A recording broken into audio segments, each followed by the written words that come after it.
नमस्कार प्रेक्षको, C news Pune वृत्तदर्शन. मी doctor Shailesh गुजर, संपादक मालक, पुणे वृत्तदर्शन, सी न्यूज 1994 सालापासून.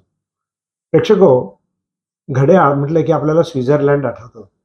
1888 साली स्वित्झर्लंडमध्ये स्थापित झालेला एक ब्रँड म्हणजे अटलांटिक वॉचेस. या वॉचेसनं जगभरामध्ये विविध प्रकारची मॉडेल्स गेल्या 100 वर्षाहून अधिक काळामध्ये लोकांच्या सेवेकरता उपलब्ध करून दिलेली आहेत. अतिशय अचूक पद्धतीनं स्वित्झर्लंडमध्ये घड्याळ बनवली जातात. त्यात जगभरात अटलांटिक वॉचेसचं नाव घेतलं जातं. आज त्यांनी पुण्यामध्ये त्यांची स्वतःची शोरूम सुरू केली आणि ती घड्याळं पुण्यातल्या नागरिकांकरता उत्पादन त्यांनी उपलब्ध करून दिलं. जाणून घेऊयात Atlantic watches. Sorry? Which all cities are we present in with just in time? Is what they're asking. India. Okay, in India, so I guess Bangalore, Mumbai, we are in Ahmedabad, Surat, Rajkot. Rajkot, okay, and As of now, these are. yeah, exactly. So yeah, and the goal is now we are represented in 20 shops, and we have 5 more shops in the pipeline so far, and the goal is to achieve by the end or beginning of next year around 40 shops. Yeah, so today we actually release Atlantic in this beautiful just-in-time store in Pune. We don't have like a specific product, it's about the complete range, but as you can see we have a nice limited edition from Adrian here, because we know motorcycling is very important in India, so we have a brand ambassador, we have a limited watch, we have our open heart limited editions here, so yeah, this is a unique occasion and we are happy to be here. We always say our position is in the mid-price segment for Swiss-made watches, so starting price for quartz watches is below 300 Swiss francs. Automatic watches, they start like 700 to 750 Swiss francs, and then it goes all the way up. We have limited editions for 1000 Swiss francs, 1500. But most expensive watch we have is a solid gold watch, 14 karat, limited edition as well, with a retail price of 5,500 Swiss francs. We don't see it as a competition. We see it more because there were a lot of people, they were not wearing a watch. Now they are wearing a smartwatch. Some people are getting tired of the smartwatch because you are always available. You have your mobile phone and then your smartwatch is also pinging. So that's why somehow they could convert to a mechanical or a quartz watch. So we do not even compete with them. So it doesn't bother us as well. And if you look in general, the Swiss watch industry, it has been growing also when they introduced smartwatches. I mean, sure, at the end there are more smartwatches in the market than mechanical watches, but at the end we don't actually compete with them.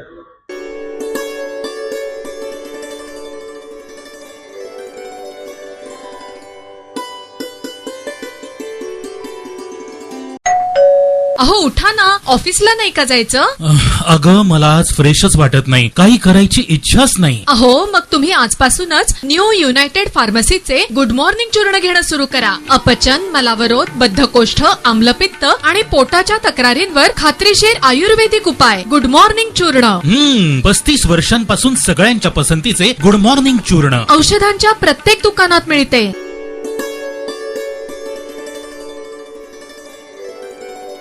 नमस्कार प्रेक्षको, अजितदादा पवार यांचं अपघाती निधन झालं.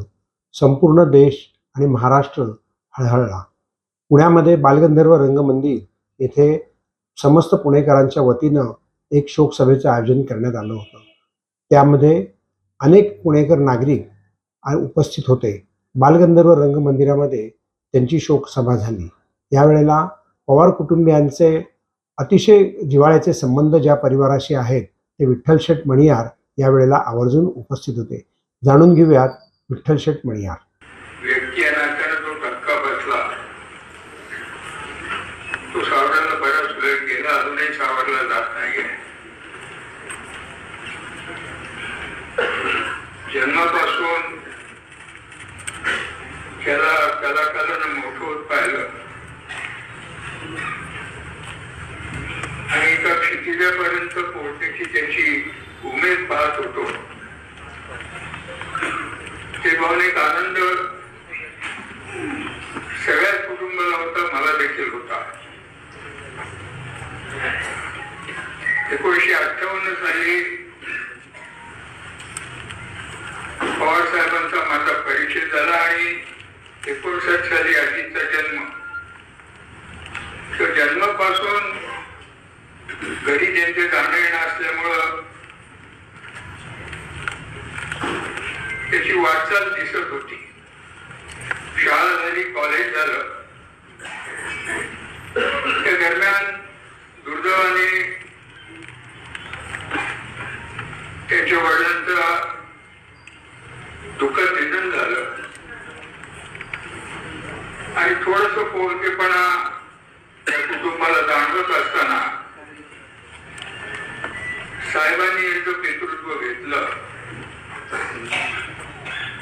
आणि साहेबांनी जाणवलं, ओळखलं की आजीतला सामाजिक कामाची आवड आहे. साहेब राजकारणामध्ये असताना तोही काही कामं बारामतीच्या विकासासाठी करत होता, भाग घेत होता. त्याची ती आवड आणि गोडी पाहून साहेबांनी त्याला संधी दिली. बारामतीच्या विकासाचं काम आपल्या सर्वांपुढे आहे. त्या विकासाच्या कामामध्ये अजितने कामाला सुरुवात केली आणि नंतर साहेबांना ज्या वेळेला राष्ट्रीय राजकारणामध्ये जायचं होतं त्यावेळेला संपूर्ण बारामतीची जबाबदारी साहेबांनी अजितवर सोपवली. अजितदादा पवार यांच्या शोकसभेमध्ये नीलम गोरे, महाराष्ट्र विधान परिषदेच्या उपसभापती, यांनी त्यांचं मनोगत व्यक्त केलं आणि दादांच्या बरोबर मंत्रिमंडळात असलेले पुण्यातले कोथरूडचे आमदार आणि शिक्षण मंत्री चंद्रकांतदादा पाटील यांनीही त्यांचं मनोगत व्यक्त केलं. आणि विधान परिषद दोन्ही सभागृहांकडे त्यांचं चांगल्या प्रकारचं लक्ष असायचं. ज्या ज्या वेळेला कोणी काहीतरी थोडंसं मुद्द्याला सोडून भरकटतंय किंवा काहीतरी वेगळं राजकारण करतंय असं वाटलं तर ते तिथल्या तिथे थांबायचे. 2014 नंतर काही काळ ते विरोधी पक्षाचं काम करत होते, त्यामुळे सभागृहात आमच्या येऊ शकत नव्हते. पण तरीसुद्धा विधान परिषदेत काय घडतंय त्याची खडानं खडं माहिती घेऊन त्याप्रमाणे ते सगळ्या राष्ट्रवादी काँग्रेसच्या सगळ्या आमदारांना मार्गदर्शन करत असायचे. आणि विशेष न कळणारं एक सत्य आहे. म्हणजे आदल्या दिवशी त्यांच्या जीवनातल्या प्रत्येक गोष्टी पूर्ण केल्यानंतर दुसऱ्या दिवशी ते नसतात, आजारी नसतात, कुठलंही जाण्याचं चिन्ह नसतं. कधी कधी माणूस जाण्याची काही चिन्ह दिसायला लागतात. असं कुठलंही जाण्याचं चिन्ह नसताना ज्यावेळेला अजितदादा जातात त्यावेळेला ते सत्य जरी असलं तरी ते न कळणारं सत्य असतं की असं कसं काय झालं. आणि त्यामुळे आपण सगळेच जण या धक्क्यातून अजून बाहेरही पडलो नाही. यात केवळ राष्ट्रवादीचे कार्यकर्ते, राष्ट्रवादीचे नेते इतकं मर्यादित नाहीये. तो प्रचंड प्रचंड मोठा वर्ग असा आहे की ज्यांना काही ना काही निमित्ताने जवळून भेट जरी झाली नसेल तरी त्यांच्याबद्दलच्या आठवणी त्यांच्याकडे आहेत.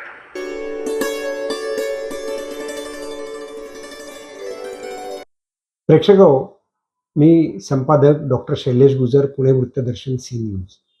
पुण्यामध्ये विविध प्रकारची कामं ही सुरू असतात.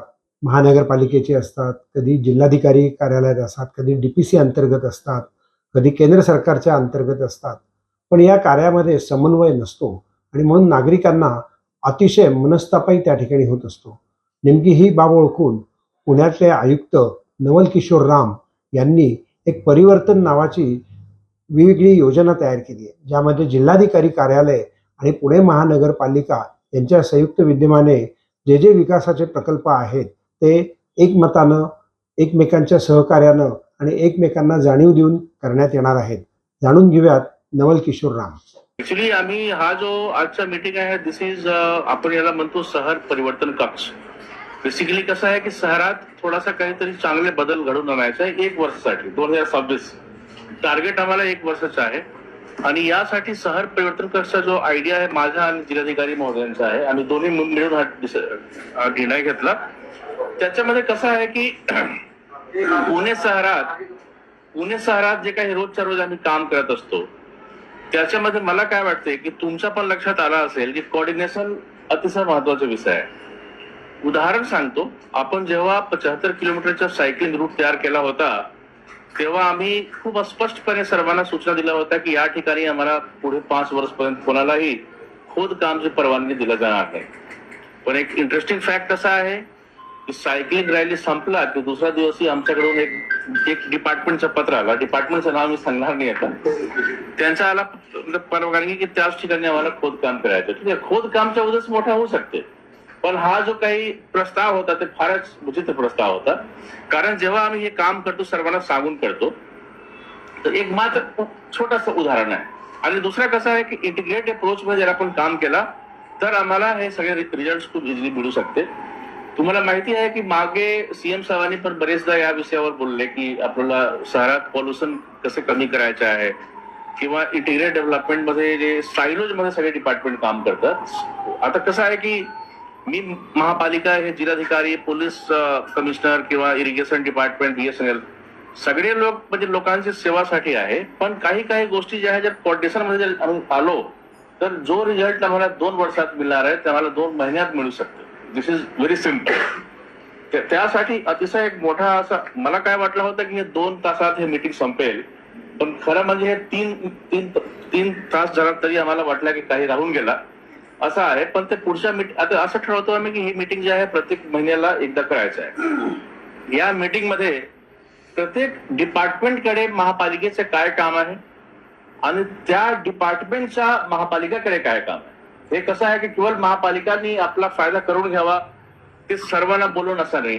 बेसिकली कसं आहे की बाकी लोकांना पण महापालिकेकडे खूप काम असते आणि हे एकमेकांचे कोऑर्डिनेशन वाढवून आपण चांगल्या पद्धतीने कसं करू शकतो हाच आपला एक विषय होता.